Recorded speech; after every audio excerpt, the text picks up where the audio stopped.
Hello বন্ধুরা, তোমরা সবাই কেমন আছো? আশা করছি ভালোই আছো। ওয়েদার কিন্তু অনেকটা সুন্দর। সপ্তাহের রথ। তোমরা যেদিন গল্পটা শুনবে তার পরের দিনই কিন্তু রথযাত্রা। চলেই এলো দেখতে দেখতে।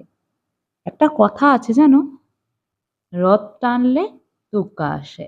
কথাটা কিন্তু খুব সত্যি। দেখতে দেখতে দুর্গাপুজোটাও চলে আসবে।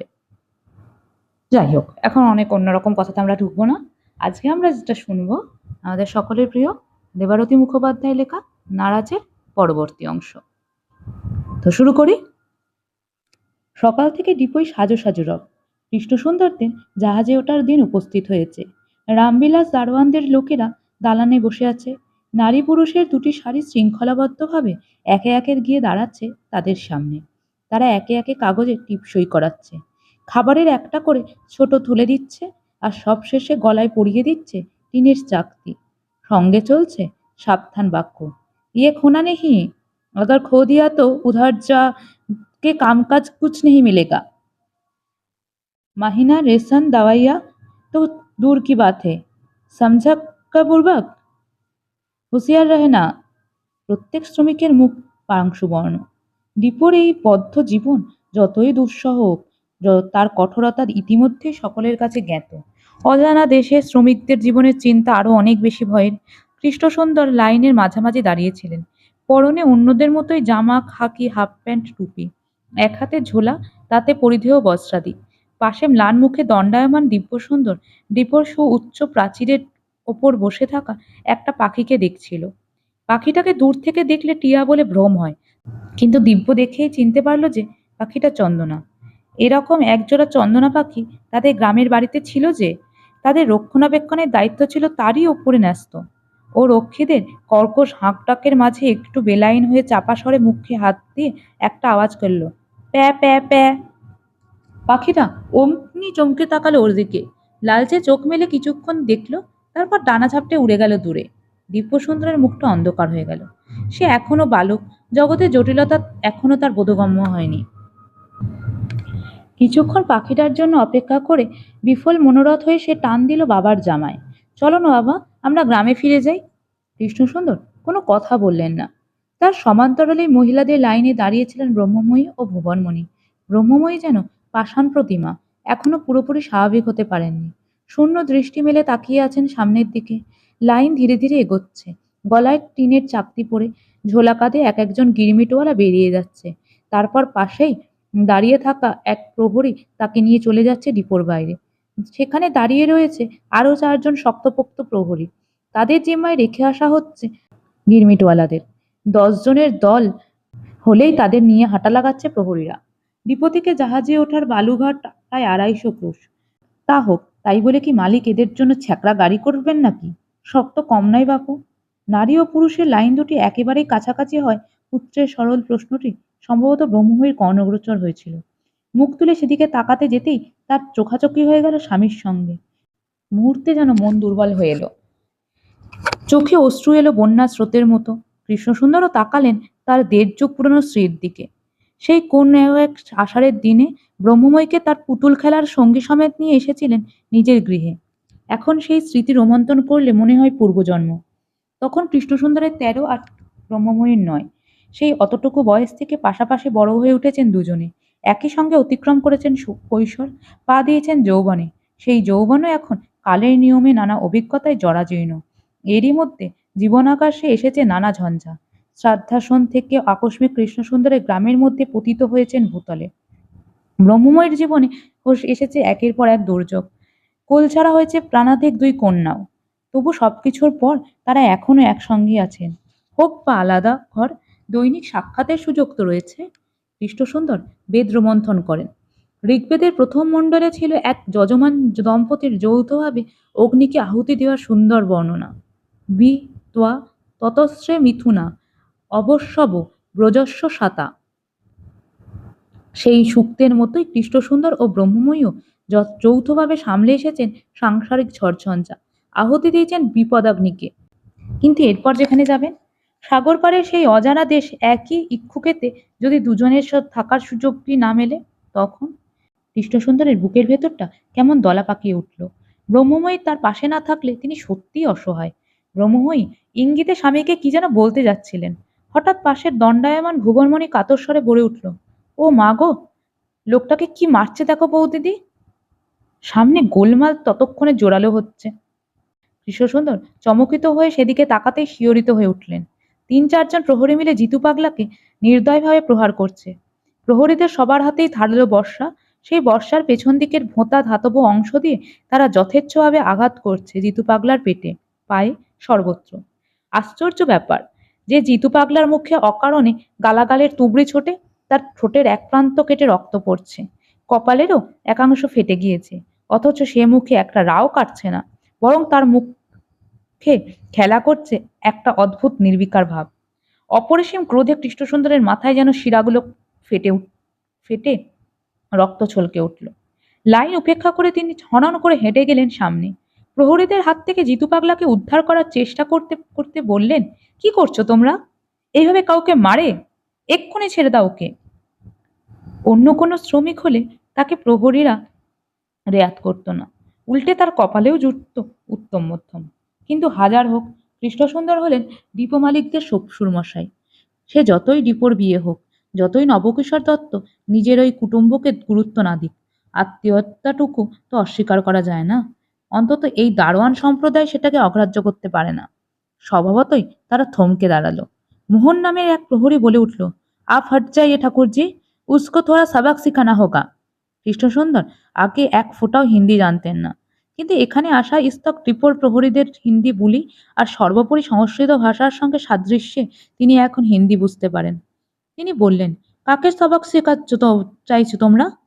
ওর কি বাহ্য জ্ঞান আছে? একটা অবোধ পাগলকে এইভাবে মারধর করে কি সুখ হচ্ছে তোমাদের?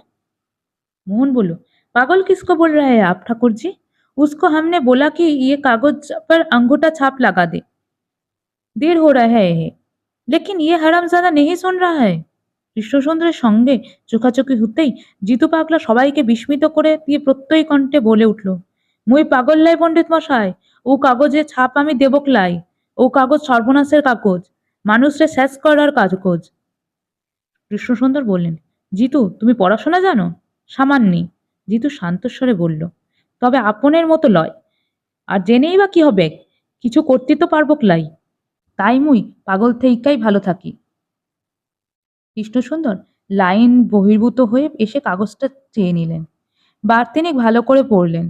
সাধারণ একটা চুক্তিনামা, যে শ্রমিক সাগর পাড়ে কাজ করতে যাচ্ছে তার নাম, বয়স, ঠিকানা বিবরণ, স্বেচ্ছা, অঙ্গীকার। তার ইচ্ছার বিরুদ্ধে নিয়ে যাওয়া হচ্ছে না সেই স্বীকারোক্তি। কাগজের নিচের দিকে বেশ স্পষ্টভাবে লেখা রয়েছে, চুক্তির মেয়াদ 5 বছর।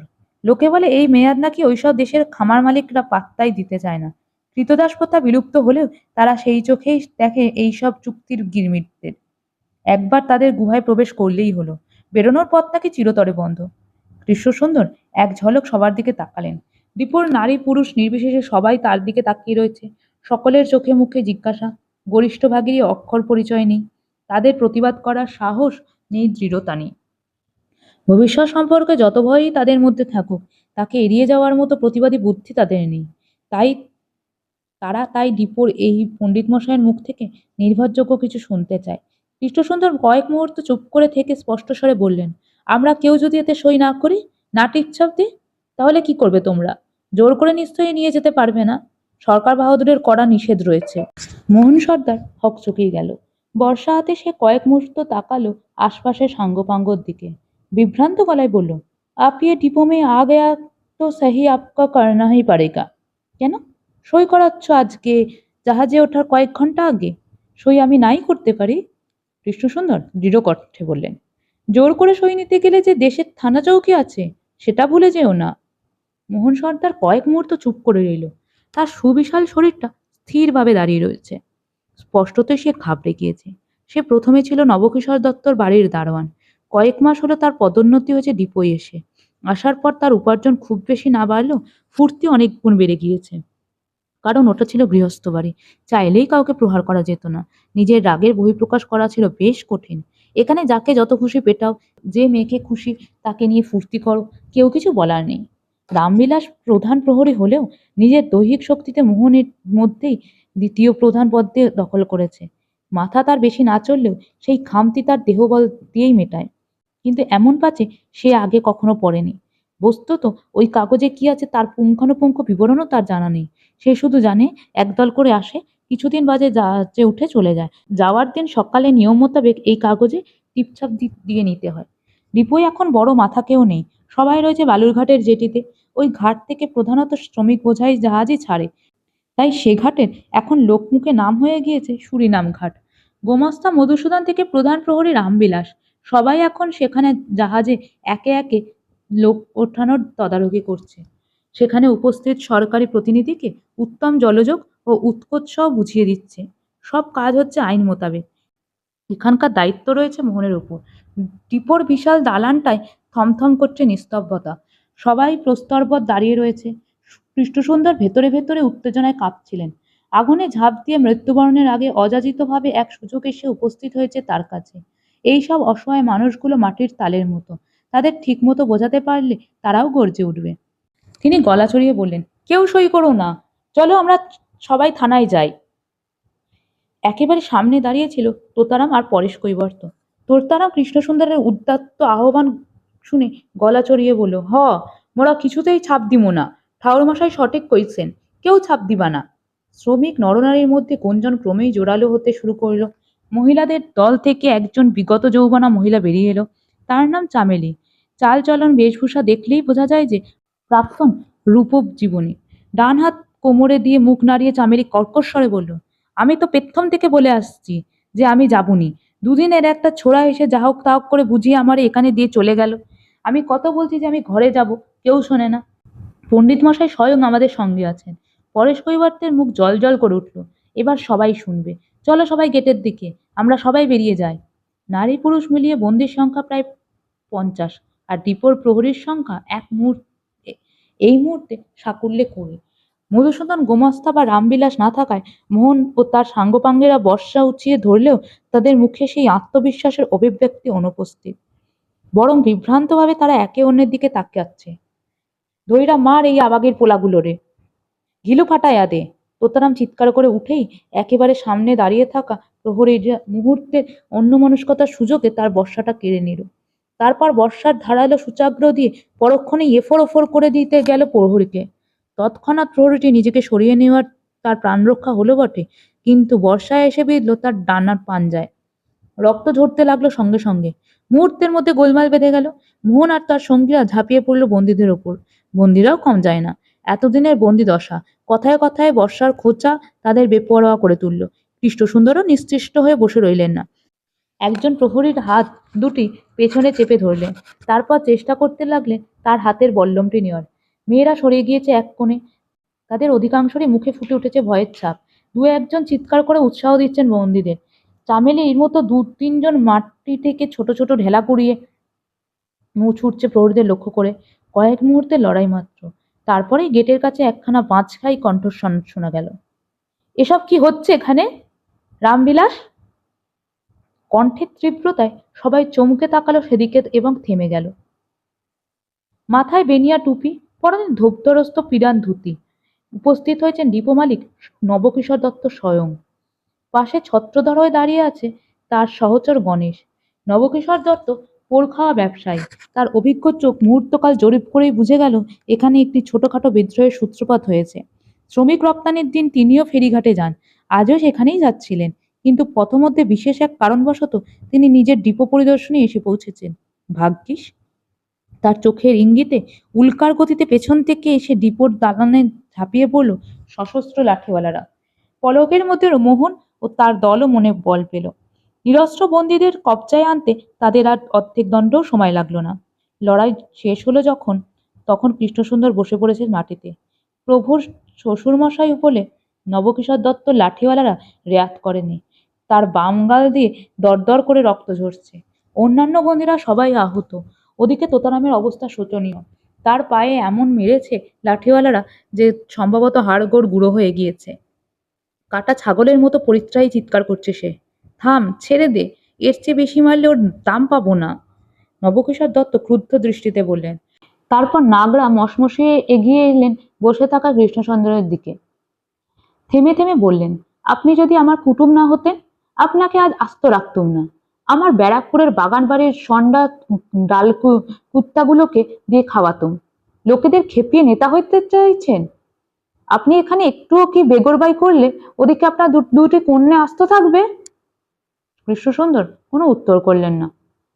তরি তীরে এসেও ডুবে যাওয়ার ব্যর্থতায় তিনি মনে মনে আফসোস করছেন। নবকিশোর দত্ত শেষ বাক্য শুনে তিনি চমকে উঠলেন। এই দিকটা তিনি একেবারেই ভেবে দেখেননি। এখানে কিছুমাত্র প্রতিবাদ করলে সেই শাস্তি ভোগ করতে হবে অপলা ও লোপামুদ্রাকে। যে মানুষ নিজের স্ত্রীর পিতামাতাকে বেঁচে দিতে পারে, তার পক্ষে কিছুই অসম্ভব নয়। মোহন সর্দারের যে প্রহরীকে তোতারাম আঘাত করেছিল, সে এখন পরিস্থিতি অনুকূল পেয়ে এগিয়ে এসে তোতারামের আহত রক্তাক্ত পায়ে বর্ষার ভোঁতা দিক দিয়ে প্রচন্ড জোরে আঘাত করলো। এত বড় সাহস! বন্দী হয়ে তার গায়ে হাত দেয়! আহ! বিরক্ত নবকিশোর দত্ত হিংস্রনাদ ছাড়লেন। বলছি না ওটাকে ছেড়ে দিতে? পঙ্গু হয়ে গেলে দাম পাবো। আর দেরি না করে ঝটপট সবাইকে বের কর দেখি, ওদিকে দেরি হয়ে যাচ্ছে। যুদ্ধ শেষে পরাজিত বন্দীরা বিনা বাক্যবায়ে একে একে চুক্তিনামায় ছাপ দিয়ে বেরোতে থাকে ডিপোর গেট দিয়ে। কৃষ্ণসুন্দর ক্লান্ত মনে পুত্রের হাত ধরে ডিপোর গেটের দিকে পা বাড়ালেন। নারী পুরুষের পৃথক দল এত কিছু ডামাডোলে ইতিমধ্যেই ছন্ত্রভঙ্গ হয়ে গিয়েছিল।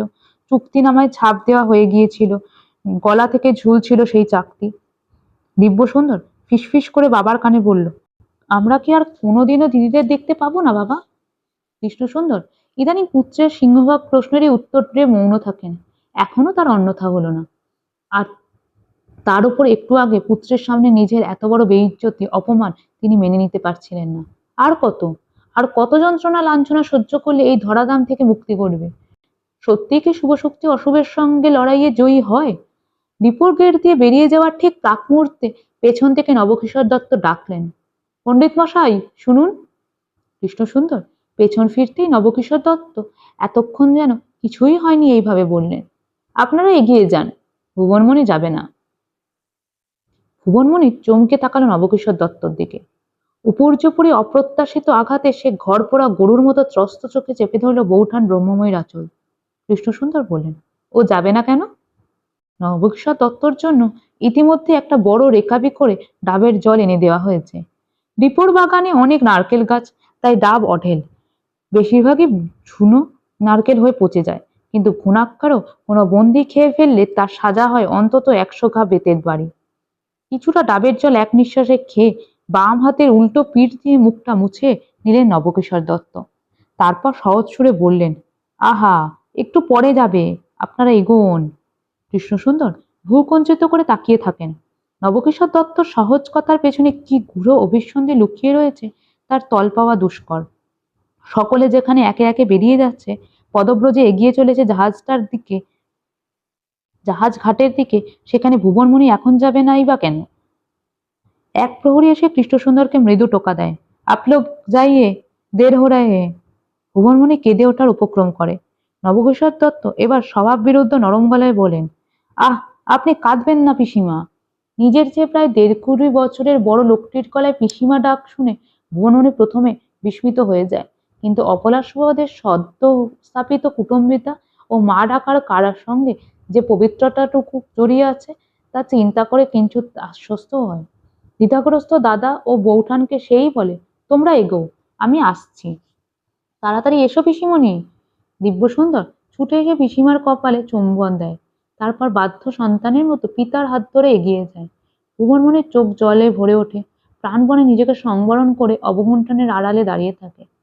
কৃষ্ণসুন্দররা চোখের আড়াল হতেই নবকিশোর দত্ত হাঁক ডাক করে নিজের ছ্যাঁকড়া গাড়ির কোচায়নকে হাজির করে।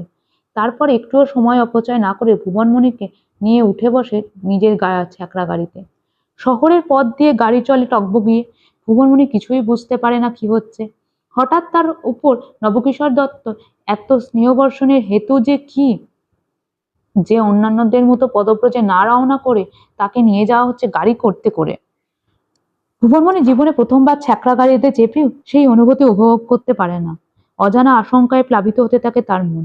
অপেক্ষার অবসান হয় দণ্ডকাল পরেই। গাড়ি হঠাৎ থেমে যায়। ভুবনমণির কৌতূহলী কিশোরী মন কোনোদিনও ফেরিঘাট প্রত্যক্ষ না করলেও ভেবেছিল নিশ্চয়ই চারপাশ থেকে হাঁকডাক ব্যস্ততা ভেসে আসবে। কিছুক্ষণ অন্তরে বেজে উঠবে জাহাজের ভো। কোনোদিনও না শুনলেও ঠিক চিনতে পারবে সে। কিন্তু তাকে বিস্মিত করে আশেপাশের পরিবেশ সম্পূর্ণ নীরব দর্শক হয়ে থাকে। পাখিদের কুজন ছাড়া কিছুই শোনা যায় না। নবকিশোর দত্ত গাড়ি থেকে সাবধানে অবতরণ করেন। তারপর বলেন, পিসিমা, আপনি নেমে আসুন। আবার সেই মা ডাক। বাড়ির একমাত্র জামাই বাবা জীবনের ডাকে আশ্বস্ত ভুবনমণি নেমে আসে গাড়ি থেকে এবং তারপরেই অবাক হয়ে যায়। কোথায় জাহাজ আর কোথায় কি? এ তো শহরের এক সাধারণ একটি গলি। সামনেই দাঁড়িয়ে রয়েছে একটি দ্বিতল পাকা বাড়ি। নবকিশোর দত্ত সেই বাড়ির সদর দরজায় কড়া নাড়তে নাড়তে বললেন, পিসিমা, আপনাকে আমি এখানে রেখে যাচ্ছি। নতুন জীবন শুরু করুন। ভাইজিদের কথা কইতে যাবেন না। খবর পেলে তাদের দুটোকেই কেটে ফেলবো। নবদত্ত বাজে কথা বলে না, মনে থাকবে। ভুবনমণি কিছুই বুঝে উঠতে পারে না। কোনো প্রহরীও আসেনি তাদের সঙ্গে। গাড়ির কেচুয়ান নিরসক্ত দৃষ্টিতে তাকিয়ে রয়েছে পথের দিকে। বার কয়েক কড়া নাড়ার পর দরজাটি খুলে যায়। ভুবনমণির ঘোমটার আড়াল থেকে দেখতে পায় এক বয়স্কা পরিচারিকা উঁকি মারে। কাকে চাই? তোমার বাবু নেই? নবকিশোর দত্ত জিজ্ঞেস করেন। আজ্ঞে না, মা আছেন। পরিচারিকা জবাব দেয়। কি নাম বলবো? কিছু বলতে হবে না। নবকিশোর দত্ত জেব থেকে একটা কাগজ বের করেন। এই চিঠিটা গিয়ে তোমার মাকে দেবে, আর একে নিয়ে যাও। নবকিশোর দত্ত ইঙ্গিতে ভুবনমণিকে বাড়ির ভেতরে নিয়ে যেতে বলেন। ভুবনমণি বজ্রাহতা হয়ে যায়। এ কি হচ্ছে? ফেরিঘাটে দাদা বৌঠানের সঙ্গে সাক্ষাতের পর জাহাজের ওঠার পরিবর্তে তাকে এক গৃহস্থ বাড়িতে পদার্পণ করতে হচ্ছে কেন? কিন্তু সেই কেনর উত্তর খোঁজার মতো অবকাশ দেওয়া হয় না তাকে। একরকম জোর করে নবকিশোর দত্ত পরিচারিকার পেছন পেছন তাকে ঢুকিয়ে দেন বাড়ির ভেতর। তারপর আর কোনো দিকে না তাকিয়ে দৃঢ়পদে গিয়ে ওঠেন নিজের গাড়িতে। যেন সন্তর্পণে অনেক কষ্টে বেড়াল পার করে এসেছেন। এইভাবে হুকুম করেন, জলদি চলো বালুঘাট, দেরি হয়ে যাচ্ছে। ভুবনমণি ঘটনার আকস্মিকতায় কি করবে ভেবে পায় না। পুতুলের মতো পরিচারিকাটির অনুগামী হয়। দেখতে ভুলে যায় চারপাশ। ঠিকমতো লক্ষ্য করলে সে দেখতে পেত দ্বিতল বাড়িটির প্রবেশদ্বার একপাশে নেমপ্লেটে ইংরেজি হরফে লেখা রয়েছে গৃহস্বামীর নাম। সে অবশ্য ইংরেজি পড়তে পারে না। নামটি বেশ দীর্ঘ এবং ভারিক্কি। শ্রীযুক্ত দ্বারকানাথ গঙ্গোপাধ্যায়। অপলার জীবন নিঃসন্দেহে করুণ, তবে বিরল নয়। রজদর্শনের আগেই তাকে ধ্বজদর্শন করতে হলো। জন্মরহস্যের গূঢ় তত্ত্বটি তার জানা ছিল না। হয়তোবা কৃষ্ণসুন্দরের বিদ্যোৎসাহী স্বভাবের জন্যই কন্যাকে বৈবাহিক বিষয়ে জ্ঞানী করে তুলতে তিনি তেমন উদ্গ্রীব হননি। ব্রহ্মমিও সেই পথে হেঁটেছেন, কিন্তু সেই মাসুল দিতে হলো তার কন্যাকে। প্রথম রাতে এক শয্যায় শুয়ে স্বামীর এই অস্বাভাবিকতম আদিম রূপ দেখে সে ভয়ে চিৎকার করে উঠল। সেই চিৎকারের প্রাবল্য এতটাই যে ঘরের বাইরে দণ্ডায়মান দত্তবাড়ির প্রহরী দুজন প্রথমে কিছুক্ষণ নিজেদের মধ্যে ইঙ্গিতপূর্ণ অশ্লীল রসিকতা করলেও আর্তনাদের তীব্রতায় বধিরতার ভান করে দাঁড়িয়ে রইল। অপলার সপত্নী দয়াময়ী ও পরশমণির মহল অন্যদিকে হলেও উমাতারার মহল পাশেই। অপলার পরিত্রায়ী আর্তনাদ তার কানেও পৌঁছল। মাগি কেমন বিহায়ের মতো চেঁচায় দেখো। ছ্যা ছ্যা, আমরা কি আর স্বামীর সঙ্গে শুইনি নাকি? না স্বামী আমাদের সোয়াগ করেনি? হাগরের বেটি হলে যা হয় সব জেনে বুঝে উমাতারা মুখ দেখালো। স্বামীর সোয়াগে অপলা কতটা তৃপ্ত হলো তা সেই জানে, কিন্তু তার অপরিণত প্রায় শিশু শরীর এক মধ্যবয়স্ক কামাতুর বহু অভিজ্ঞ শিষ্যগ্নকে যেভাবে সাদরে অভ্যর্থনা জানাতে পারল না। পরিত্রায়ী আর্তনাদ অন্তে ক্রমাগত রক্তক্ষরণে সে ঝিমিয়ে পড়তে লাগলো। নবকিশোর দত্ত বহু নারীতে উপভোগগত হয়েছেন, কিন্তু এমন অঘটনের সম্মুখীন কখনো হতে হয়নি। প্রতিক্রিয়া তার মাথায় উঠল। ভীত চোখে তিনি দেখলেন রক্তস্রোত ক্রমাগত বেরিয়ে গোটা ফুলশয্যাকে রক্তাক্ত করে তুলেছে। তিনি পালঙ্কের পাশে কুলুঙ্গিতে থাকা জলের পাত্র নিয়ে বার কয়েক জল ছিটে দিলেন পত্নীর মুখে, কিন্তু তেমন কোনো লাভ হলো না। অপলার চোখের পাতা সামান্য কেঁপে উঠলেও সে নিস্পন্দ হয়ে পড়ে রইল। প্রচুর আর্তনাদ শেষে অপলা যখন প্রায় সংজ্ঞাহীন হয়ে পড়েছে, তখন নবকিশোর দত্ত আর ঝুঁকি না নিয়ে অন্ধকার রাতে ঘরের নিবু নিবু হয়ে চলতে থাকা হ্যাজাকটা নিয়ে ডেকে আনলেন নববধূর জন্য নিয়োজিত দাসী বাদলের মাকে। বাদলের মা দত্তবাড়িতে রয়েছে আজ প্রায় বছর কুড়ি হতে চলল। এই বাড়ির ঘাত ঘোত সবই তার নখদর্পণে। নবকিশোর দত্ত অন্ধকারে গিয়ে টুপিসারে ফিসফিস করে ডাকতেই বাদলের মা ধর্মর করে উঠে বসলো। এমনিতে সে বাড়ির পরিচারিকা, কিন্তু প্রয়োজনে ধাত্রীও বটে। সে ঘরে ঢুকে এক ঝলক দেখেই পুরো ব্যাপারটা বুঝে ফেললো। কোথা থেকে একটা পাত্র করে গরম জল নিয়ে এলো। তারপর নিজের সাদা থানের এক প্রান্ত ফস করে ছিঁড়ে জলে ডুবিয়ে নিয়ে অপলার রক্ত বন্ধ করার চেষ্টা করতে লাগলো। নবকিশোর দত্তের গলা কাঁপছিল। কালাপানির ওপারে খামার মালিকেরা কোনো গিরমিটওয়ালাকে পিটিয়ে মারলো, সে জন্মের মতো নিরুদ্দেশ হয়ে গেল। সে একরকম। তার দেশওয়ালি কেউ এসে টাকা পয়সা চাইল, নবকিশোর মিটিয়ে দিলেন। কিন্তু দত্তবাড়ির বউ যদি সহবাসে মারা যায়, ছি ছি, সে বড় লজ্জার কথা হবে। খবর চাপা রাখলেও বাড়ির কাজের লোকেদের জন্য ঠিকই চাউর হয়ে যাবে। একেই নবকিশোর এখন সমাজের মান্যগণ্য মহলে একটু একটু করে ঢুকতে চাইছেন। ঢুকতে গেলে শুধু ভুরি ভুরি অর্থ জোগান দেওয়ার মানসিকতা থাকলেই চলবে না, প্রয়োজন শিক্ষার কৌলিন্য। আর এখানেই নবকিশোর বাধাপ্রাপ্ত হচ্ছেন। জোড়াসাঁকোর জমিদারি সভা থেকে শুরু করে কেশব সেনের ভারত সভা, কোথাও যেন তিনি কলকে পাচ্ছেন না। যাও বা আগের বছর কেশব সেন মারা যেতে ভারত সভায় ঢোকার পথ একটু হলেও সুগম হয়েছিল। ওদের নেতাদের মাথায় দেশাত্মবোধের ভূত চাপতে নবকিশোর সভয়ে সরে আসতে বাধ্য হয়েছিলেন। জলে বসে কি আর কুমিরের সঙ্গে বিবাদ করা যায়? বিদেশে তার চুরিয়া সাপ ব্যবসায়ী হোক বা মানুষ সাপ্লাই, ইংরেজরাই তো হলো হর্তাকর্তা। চিন্তার সাগর থেকে গাত্রোত্থান করে নবকিশোর আবার বাস্তবে ফিরে আসেন।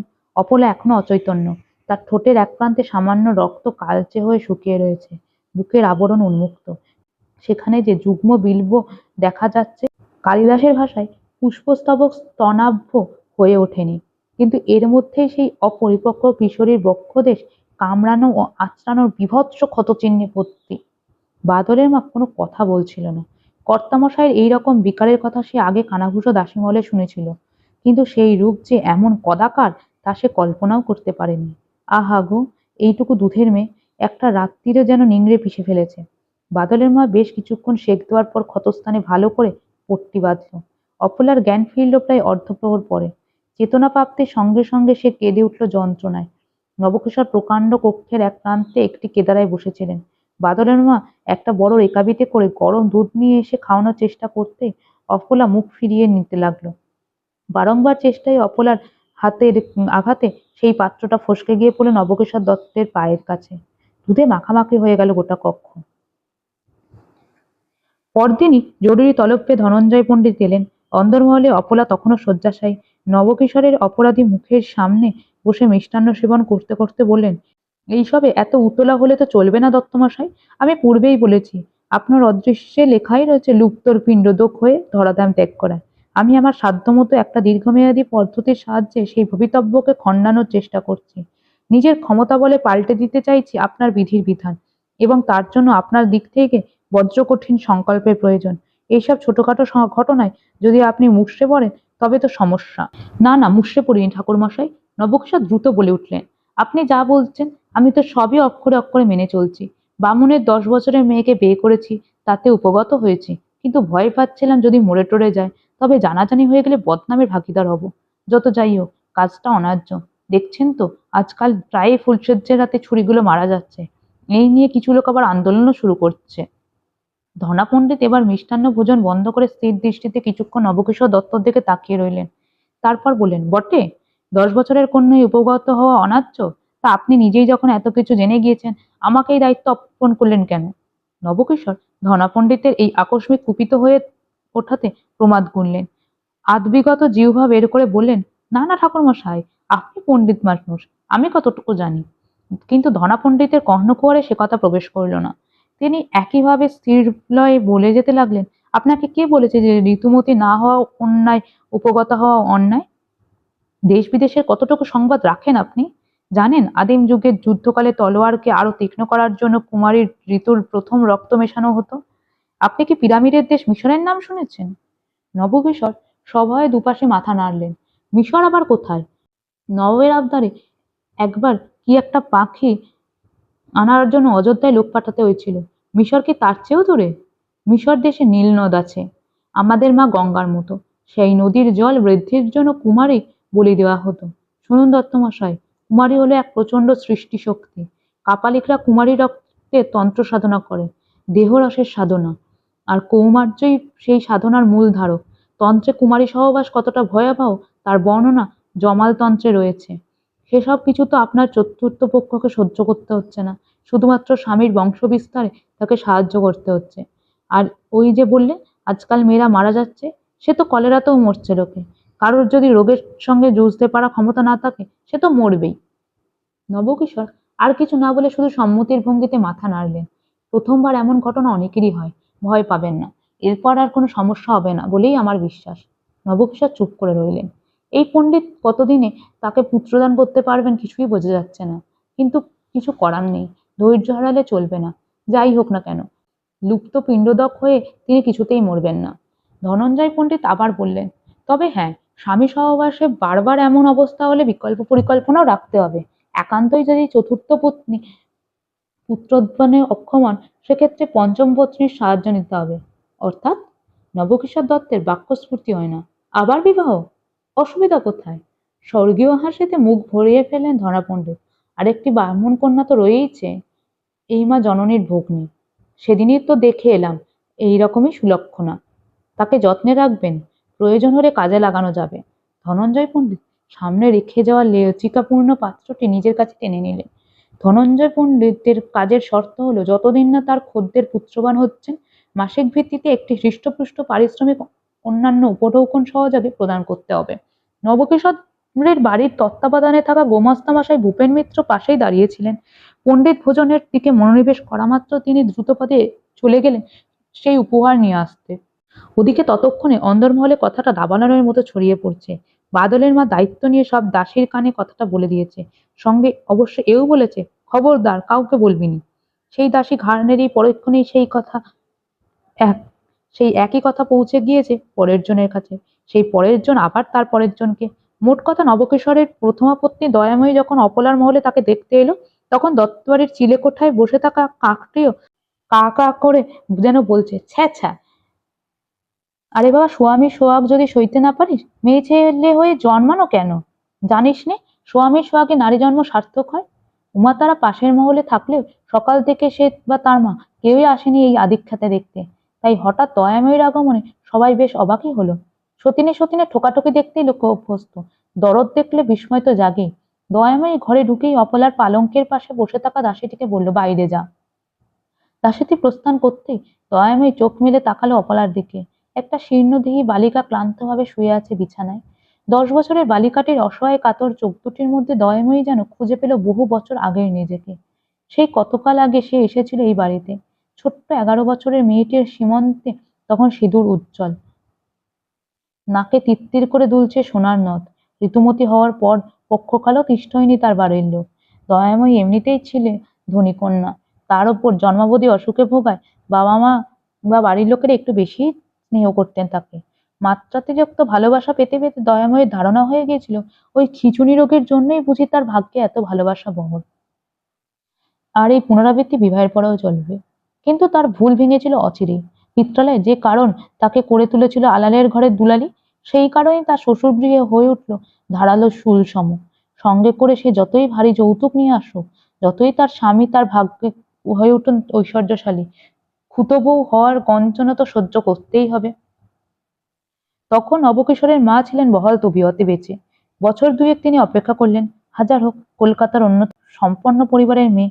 তো আশ্চর্যজনকভাবে এই 2 বছরের মধ্যে দয়াময় বহু পুরনো সহচরী মৃগীও দেখা দিল না। নবকিশোরের মায়ের ধৈর্যচ্যুতি হতে সময় লাগলো না।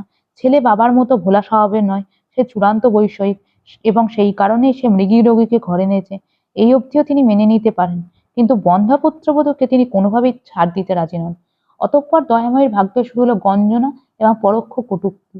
সংসারে দাসদাসী অসংখ্য, কাজ বলতে শুধু দোতলার জানলার খড়খড়ির আড়ালে দাঁড়িয়ে পেছনের দালানের পালোয়ানদের কুস্তি দেখা, কিংবা দাসীকে দিয়ে কলাই বা বেসন দিয়ে রূপচর্চা, এসবই নিজের খেয়ালে হতে থাকলো। কিন্তু দয়াময়ী মানসিক সুখ উধাও হয়ে গেল। শাশুড়ি উঠতে বসতে তার বন্ধ্যত্ব নিয়ে খোঁটা দিতে থাকেন। বাড়ির প্রৌঢ়া আশ্রিতাদের সঙ্গে স্বাভাবিক কথোপকথনের মাঝে হঠাৎ করে উদাস হয়ে বাইরে আকাশের দিকে তাকিয়ে বলে ওঠেন, এই জন্মে এত পয়সা দেখলো, এত সুখ করলো, কিন্তু নাতি নাতনির মুখ দেখাটির সৌভাগ্য হলো না রে কমলা। কমলা নামে সেই প্রৌঢ়া সঙ্গে সঙ্গে আশ্রয়দাত্রীর হ্যাঁতে হ্যাঁ মেলালেন। দয়াময়ীর হয়তো ঘরেরই এক কোণে বসে কোনো শখের সেলাই করছে, তাকে উপেক্ষা করেই বলে উঠলেন, তাই তো, তার ওপর তোমার ছেলে তো রাজপুত্তর গো, আরেকবার ছাদনাতলায় গেলেই তো হয়। একজন বাঁচা হয়েছে বলে আরেকজনও তাই হবে নাকি? দেখবে বছর না ঘুরতেই তোমার নাতি আসবে গো। দয়াময়ী সেলাই থামিয়ে ভাবতো, নাতি আসবে কিনা সে জানে না, তবে আরো একটা মেয়ের শরীর ক্ষতবিক্ষত হবে, সেই বিষয়ে কোনো সন্দেহ নেই। শুধু কামনাবৃত্তি নয়, তার স্বামীর সুখ হয় শারীরিক নিপীড়নে। ধনী কন্যা হয়েও দয়াময়ী ছিল নেহাতি নিরক্ষরা। তাই সে বোঝেনি তার স্বামীর যৌন কাম বিকৃতির নাম ধর্ষকামিতা। সঙ্গিনীকে দৈহিক নির্যাতন করে অপরিসীম তৃপ্তি মেলে তার। স্বামী সহবাস তাকে আর করতে হয় না, কিন্তু স্বামীর সেই অমানসিক অত্যাচার চিরকালের জন্য আগুনের ছ্যাঁকার হয়ে বসে রয়েছে তার শরীরে। সপত্নী আসতে দয়াময়ী সব দিক থেকেই খুশি হলো। একদিকে তার পুত্রবতী হওয়ার আশা শাশুড়ি মাতা ত্যাগ করলেন, ফলে দোষারোপ গঞ্জনা বক্রোক্তি বন্ধ হলো। অন্যদিকে সে রেহাই পেল স্বামীর দৈনন্দিন অত্যাচারসম সোহাগ থেকে। এভাবেই সেই যন্ত্রণার তরঙ্গ প্রবাহিত হয়েছে দয়াময়ী থেকে উমাতারা, উমাতারা থেকে পরেশমণি। নবকিশোরের মা পৌত্রের মুখ দেখার স্বপ্ন দেখতে দেখতে ওপারে পাড়ি দিয়েছেন, কিন্তু এদের মুক্তি পেলেনি। শেষমেশ এখন পালা অপলার। দয়াময়ী আবার ভালো করে তাকালো অপলার দিকে। মেয়েটার মুখটা কেমন পাণ্ডুবরণ হয়ে গেছে, চোখ কোঠারগত ছলছলে। ও বলল, নতুন বউ, তুই নাকি সকাল থেকে কিচ্ছু মুখে দিসনি শুনলাম। এমন করলে শরীর টিকবে? শরীর না টিকলে ছেলে বিয়ে হবে কি করে? আর রাতের বেলা মারই বা খাবি কি করে? অপলা আতশোয়া হয়ে তাকিয়েছিল জানলার দিকে। শেষ বাক্যটা কানে যেতে মুখ ফিরিয়ে তাকালো দয়াময়ীর দিকে। শ্বশুরগৃহে আসা স্তক এমন কথা সেই প্রথম শুনল। দয়াময়ী আরো কাছে ঘনিয়ে এলো। মেয়েটার বুকে কিছু একটা পাতার রস লাগানো রয়েছে, তার উপরে আলগা করে কাপড় চাপা দেওয়া। সেই স্বচ্ছ কাপড় গতকাল রাতের সেই বীভৎস অত্যাচারকে লুকিয়ে রাখতে পারছে না। নিম্নাঙ্গে রক্তকরণ আটকাতে সেখানে জড়ানো হয়েছে মোটা কাপড়। কিছুক্ষণ অন্তর বিছানায় ভিজে যাওয়া আটকাতে সেই কাপড় পরিবর্তন করে দিতে হচ্ছে। অপলা তার মলিন চোখ দুটো মেলে অসহায়ভাবে বলল, তলপেট থেকে ব্যথা কেমন গুলিয়ে উঠছে ওপরের দিকে। খুব যন্ত্রণা হচ্ছে গো দিদি, হাত পা ঝিমিয়ে আসছে। ঠিক হয়ে যাবে। দয়াময়ী বিছানার পাশের কুলুঙ্গিতে রাখা দুধের পাত্রটা নিয়ে এসে বাড়িয়ে দেয়। শিগগির একটুকু খেয়ে নে, না হলে আরো বেশি দুর্বল লাগবে। কোনো কথা শুনতে চাইনি আমি। দয়াময়ীর স্নেহাদ্র তিরস্কারকে অপলা উপেক্ষা করতে পারে না।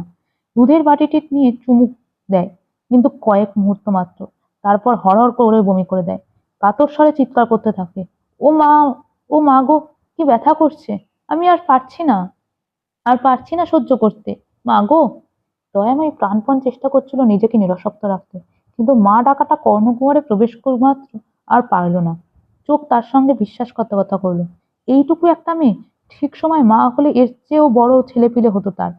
এক চিলতের জন্য দয়াময়ীর মনেও বোধহয় হলো, নতুন বউ বামুনের মেয়ে, তা হোক, মেয়ে তো। সে আর ইতস্তত করলো না। নতুন বউয়ের মাথাটা চেপে ধরলো নিজের সন্তানলোভী বুকের মাঝে। অপলা অনেকদিন পর মাতৃসম বক্ষে মুখ লুকিয়ে কাঁদতে কাঁদতে বলল, আমি মরতে চাই না দিদি, আমি মরতে চাই না। দয়াময়ীর বুকের ভেতর থাকা কান্না ঠেলে উঠতে লাগলো। সে আরো জোরে আঁকড়ে ধরলো অপলাকে। ফিসফিস করে বলল, মরেছিস তো তুই সেদিন, যেদিন মেয়ে মানুষ হয়ে জন্মেছিলি মুখপুরি। আবার নতুন করে কি মরবি? অসম্ভব সুন্দর একটা জায়গায় আমরা শেষ করছি আজকে। একটা রেশ, একটা, কি বলবো জানি না আমি। মানে আমি তোমাদেরকে আগেই বলেছিলাম যে আমি কিন্তু এগিয়েছি গল্পটা।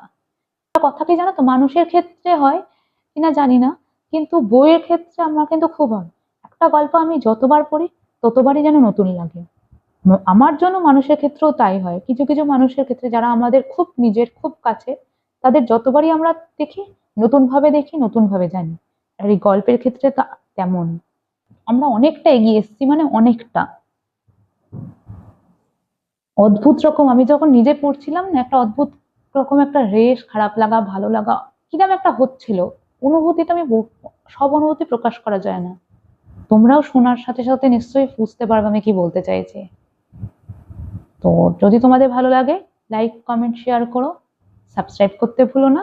আবার আমি খুব তাড়াতাড়ি নিয়ে এসেছি নারাজের পরবর্তী অংশ। ততক্ষণ জন্য টাটা।